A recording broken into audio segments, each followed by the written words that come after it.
Hola chicos, en este video lo que voy a hacer es resolver este ejercicio del tema series de Taylor,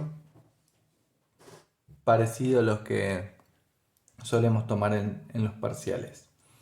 El primer punto nos pide hallar una serie de Taylor de seno de x alrededor de este punto de x igual a pi sobre 2 y indicar su intervalo de validez.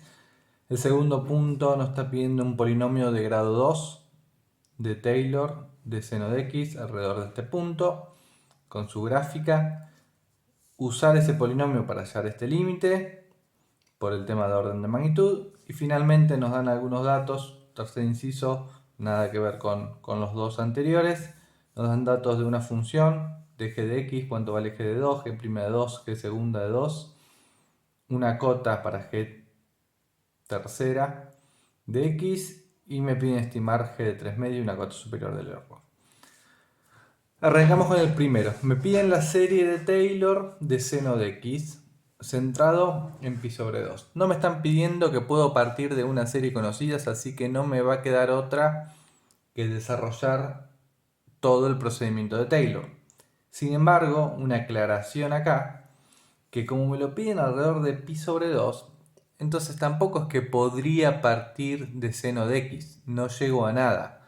Si me, podría utilizar seno de x para hallar la serie de seno de x cuadrado alrededor de 0 también. Pero acá me pide la misma de seno de x que conozco y que podría llegar a dar conocida, pero alrededor de otros puntos, pi sobre 2.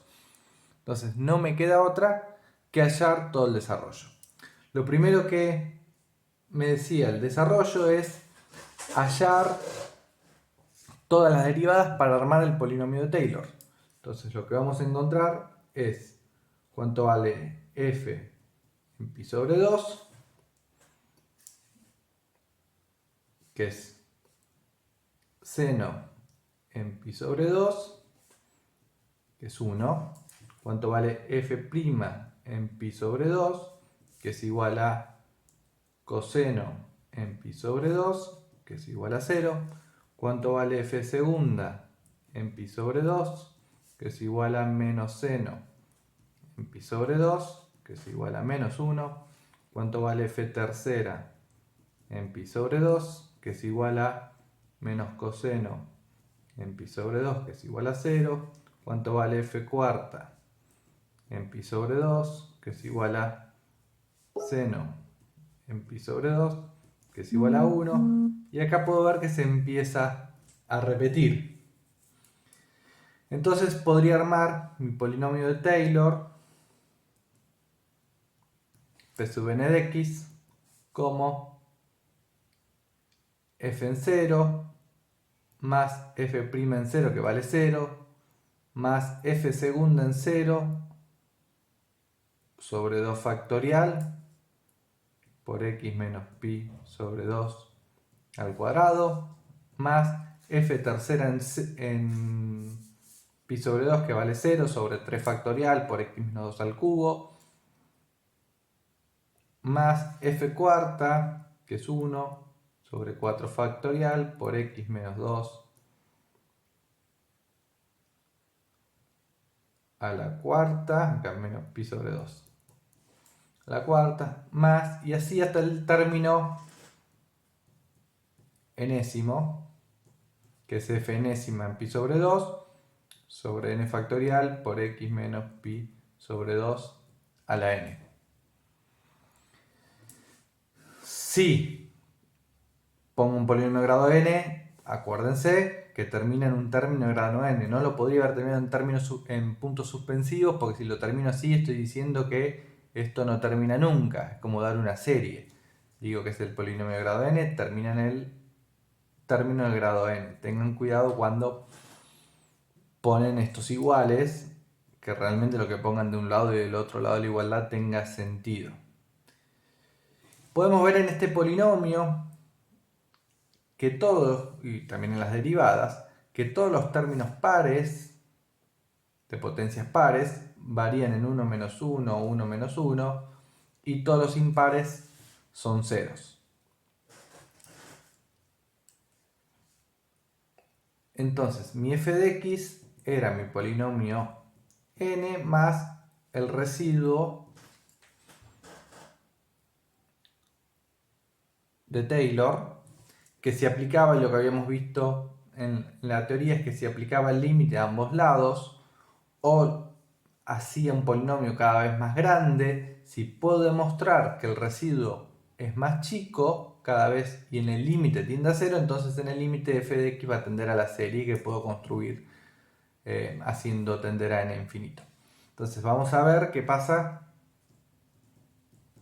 que es la derivada de n más 1 en un punto c que no conozco por x menos pi sobre 2 a la n sobre n más 1 factorial a la n más 1 acá. Esta no sé qué es, pero como f de x es seno de x, la derivada de n más 1 o es un más o un menos seno de un punto c, o es un más menos coseno de un punto c. No hay otra opción, es un más seno, un más coseno, un menos seno, un menos coseno, evaluado en un punto c. Esto siempre, el módulo fn más 1 elevado en este punto c, siempre va a ser menor que 1. Entonces, el límite de Rn de x en módulo con n tendiendo a infinito es igual al límite de n tendiendo a infinito del módulo de fn más 1 en punto c por x menos pi sobre 2 a la n más 1 sobre n más 1 factorial. Entonces dijimos, este siempre es menor que 1, entonces esto es menor o igual al límite de n tendiendo a infinito del módulo de x menos pi sobre 2 a la n más 1 sobre n más 1 factorial. Y esto, por orden de magnitud, sabemos que el factorial, independientemente del término del exponencial, es un orden de magnitud mayor. Esto tiende a 0, por lo tanto demostré que para todo x, porque los x me van a variar la exponencial, pero siempre la exponencial va a ser de un orden de magnitud menor que el factorial, para todo x esto tiende a 0. Entonces, para todo x,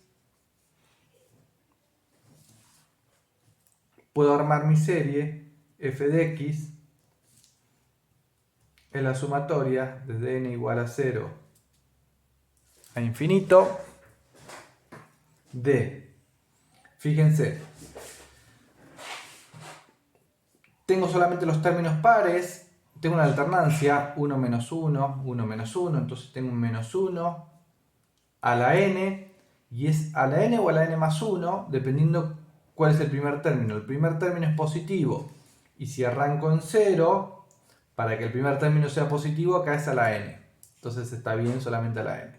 Por x menos pi sobre 2 a la n, no, perdón, a la 2n. ¿Para qué a la 2n? Esta era la forma de engañar y que me aparezcan dentro de las sumatorias todos los signos pares, todos los exponentes pares, porque para n igual a 0 tengo x menos 2 a la 0, que es este 1, para n igual a 1 tengo un menos 1, por x menos 2 a la 2 por 1 al cuadrado, que es este término, el próximo es a la cuarta, a la sexta, dividido 2n factorial, para que abajo tenga el mismo valor que el exponente factorial. Y esto converge de menos infinito a más infinito por esto de acá, por el para todo x que demostré que el residuo tendía a 0.